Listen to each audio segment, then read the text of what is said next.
नमस्कार दोस्तों, मैं आपका नंदिनी सर और आप देख रहे हैं IQ classes. Welcome back to IQ classes. और आज मैं इस वीडियो के माध्यम से बात करने वाला हूं विज्ञान के बारे में।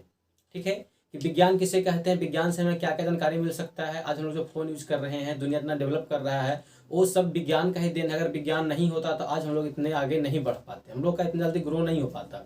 ठीक है, तो उसमें अहम हिस्सा, सबसे ज़्यादा हिस्सा जो है, सबसे ज़्यादा भागीदारी जो है विज्ञान का है। तो हम लोग बात करते हैं विज्ञान के बारे में। ठीक है, देखते हैं विज्ञान का परिभाषा क्या होता है। Welcome back to IQ classes by Nandini sir. हाँ, अगर अभी तक आप लोग मेरे चैनल पर नए हैं तो कृपया चैनल को सब्सक्राइब कर लीजिए, बेल घंटी को दबा लीजिए और लाइक कीजिए, शेयर कीजिए। ठीक है, अगर आपको अच्छा लगा तो बिल्कुल कमेंट करके बताइए कि हाँ सर अच्छा लग रहा है। ठीक है, आप लोग जितना कमेंट कीजिएगा मेरे को मोटिवेट मिलता है। आपको गलत लगता है तो गलत होता है कि हाँ सर यहाँ पर गलत है, मैं उसको सुधार करने का काम करूँगा। Thank you. अब मैं चलता हूँ अपने क्लास को कंटिन्यू करता हूँ। आगे हम लोग देखते हैं जिस बारे में बात करने के लिए आया हूँ। तो चलिए, आप लोग देख रहे हैं कि आज हम लोग बात करने वाले हैं किसके बारे में, विज्ञान के बारे में। कि विज्ञान कहते किसको। तो विज्ञान हमारा जो है दो शब्दों से मिलकर के बना हुआ है। वि धन ज्ञान। क्या है हमारा विज्ञान शब्द जो है दो शब्द से मिलकर बना हुआ है, वि धन ज्ञान। ठीक है ना, अर्थात विज्ञान का अर्थ होता है, इसका जो शाब्दिक अर्थ होता है वो होता है क्या, विशेष ज्ञान अर्जन करना, ज्ञान, विशेष ज्ञान को प्राप्त करना। ठीक है ना, तो इसे हम लोग कहते हैं विज्ञान। ये तो हमारा विज्ञान को संधि विच्छेद मैंने किया, वि धन ज्ञान अर्थात विशेष ज्ञान हो गया, इसका शाब्दिक अर्थ मिल गया। अब विज्ञान को इंग्लिश में साइंस बोलते हैं। तो साइंस के बारे में देखते हैं कि साइंस के बारे में क्या बताया गया है।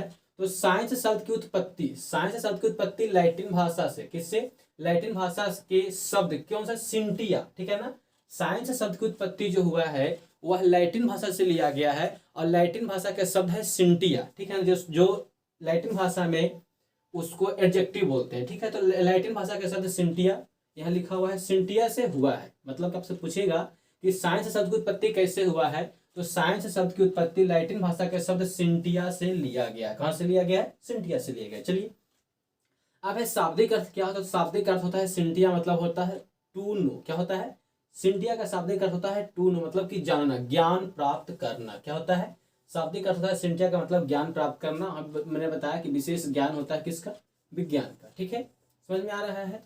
आगे देखते हैं कि इसमें क्या क्या बताया गया। बोला गया है कि प्राकृतिक घटनाओं का अध्ययन करके उसे प्रयोगों, प्राकृतिक घटनाओं का अध्ययन करके उसे प्रयोगों एवं प्रेक्षणों के द्वारा, ठीक है ना, क्या करना है, प्रमाणित करना है। प्राकृतिक घटनाओं का अध्ययन करके उसे प्रयोगों एवं प्रेक्षणों के द्वारा प्रमाणित करना है। मतलब क्या है, प्राकृतिक में होने वाली प्रत्येक घटना को हम लोग उसका प्रयोग करेंगे, प्रेक्षण करेंगे तथा उसे प्रमाणित करने का काम करेंगे। अगला पॉइंट क्या है, अगला कि प्रयोगों एवं प्रेक्षणों से निष्कर्ष निकालकर, जो हम लोग प्रयोग किए, जो प्रेक्षण किए, उससे निष्कर्ष को निकालकर उससे मानवीय जीवन को सुखमय, ठीक है ना, मानव के जीवन को सुखमय और उत्कृष्ट बनाना, मतलब कि और आगे डेवलप कराने का जो काम होता है वो विज्ञान के सहायता से ही होता है। तो फिर से देखेंगे, प्रयोगों एवं प्रेक्षणों से निष्कर्ष निकालकर उससे मानवीय जीवन को सुखमय और उत्कृष्ट बनाना किसका काम है, विज्ञान का। ठीक है ना, अब विज्ञान का एक परिभाषा के रूप में अगर मैं बात करूं कि सर इसका परिभाषा क्या होगा, तो परिभाषा आपको लिखाया गया है कि प्राकृतिक घटनाओं के प्रेक्षणों पर आधारित। फिर समझेंगे, प्राकृतिक मतलब कि हमारे पृथ्वी के अंदर होने वाली घटना, अंदर हो बाहर हो, ठीक है ना, आकाश में हो, जहां भी हो, मतलब कि प्राकृतिक रूप से। तो प्राकृतिक घटनाओं के प्रेक्षणों पर आधारित क्रमबद्ध एवं सुव्यवस्थित, कैसा होना चाहिए घटना, प्रेक्षणों के आधार पर क्रमबद्ध एवं सुव्यवस्थित ज्ञान को विज्ञान कहते हैं। ठीक है ना, हमें आशा है कि आप लोगों को विज्ञान का परिभाषा समझ में आया होगा।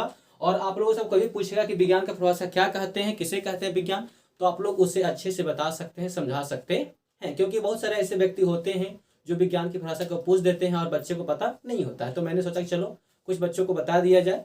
ठीक है, तो फिर से देखेंगे, परिभाषा बोल रहा है कि प्राकृतिक घटनाओं के प्रेक्षणों पर आधारित क्रमबद्ध एवं सुव्यवस्थित ज्ञान को विज्ञान कहते हैं। आगे अब है विज्ञान की प्रमुख शाखाएं। ठीक है ना, विज्ञान की कुछ शाखाएं बताया गया है, जिसमें आपका भौतिक विज्ञान है, जीवन विज्ञान मतलब कि प्राणी विज्ञान है आपका, तीसरा हो गया रसायन विज्ञान, चौथा हो गया वनस्पति विज्ञान, पांचवा आपका इधर दिया हुआ है भूगर्भ विज्ञान। ठीक है, पांचवा भूगर्भ विज्ञान है, छठा भूगोल विज्ञान है, सातवां अंतरिक्ष विज्ञान है आदि। मतलब कि इस तरह से विज्ञान की प्रमुख शाखाएं, मतलब कुछ कुछ शाखाएं जो होते हैं जो हम लोग को पढ़ने के लिए आता है, मैं उसके बारे में आपसे चर्चा किया है, बताया है। ठीक है ना, आप लोग इसको कॉपी पे नोट कीजिए और याद करने का काम कीजिए, ताकि आपसे कोई पूछे तो आप उसे बताने में सक्षम हो पाए। ठीक है, अब कुछ और पॉइंट्स देखते हैं। नोट में लिखा गया यहाँ पे कि विज्ञान की मुख्य रूप से 2 शाखाएं होते हैं। कितने होते हैं? आपसे पूछेगा कि विज्ञान की मुख्य रूप से कितने शाखाएं होती हैं, तो विज्ञान की मुख्य रूप से 2 शाखाएं होती है। कितना होती है? मुख्य रूप से 2 शाखाएं, ठीक है ना। पहला आपका हो गया भौतिकीय विज्ञान और दूसरा हो गया प्राकृतिक विज्ञान, ठीक है।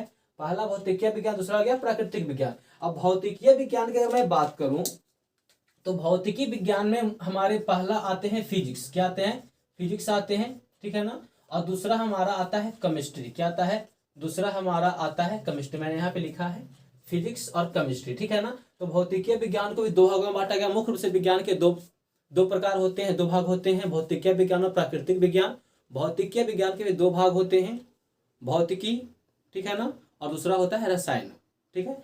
तो भौतिक हो गया मतलब कि फिजिक्स हो गया, दूसरा हो गया केमिस्ट्री, जिसे रसायन शास्त्र बोलते हैं, ठीक है। अब है कि प्राकृतिक विज्ञान के कितने भाग होते हैं भाई? तो प्राकृतिक विज्ञान के भी 2 भाग होते हैं। कितने?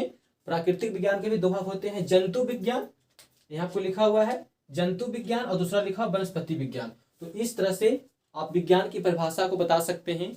विज्ञान के मुख्य रूप से कितने भागों में बांटा गया है उसको बता सकते हैं। भौतिकी विज्ञान को कितने भागों में बांटा गया उसको बता सकते हैं।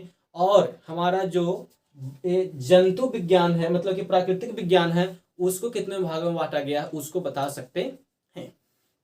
तो अगर आपको मेरे द्वारा यह वीडियो लाया गया जो अच्छा आपको लगता है, समझ में आता है, तो प्लीज़ आप लोग इसे शेयर कीजिए, लाइक कीजिए, कमेंट्स कीजिए। और अगर अभी तक आप लोग चैनल को सब्सक्राइब नहीं किए यहाँ तक पहुँच करके भी, तो प्लीज़ चैनल को सब्सक्राइब कर लीजिए। आगे और आने वाला वीडियो आपके लिए लाभदायक होगा, ठीक है। Thank you. हम लोग मिलते हैं अगले वीडियो में।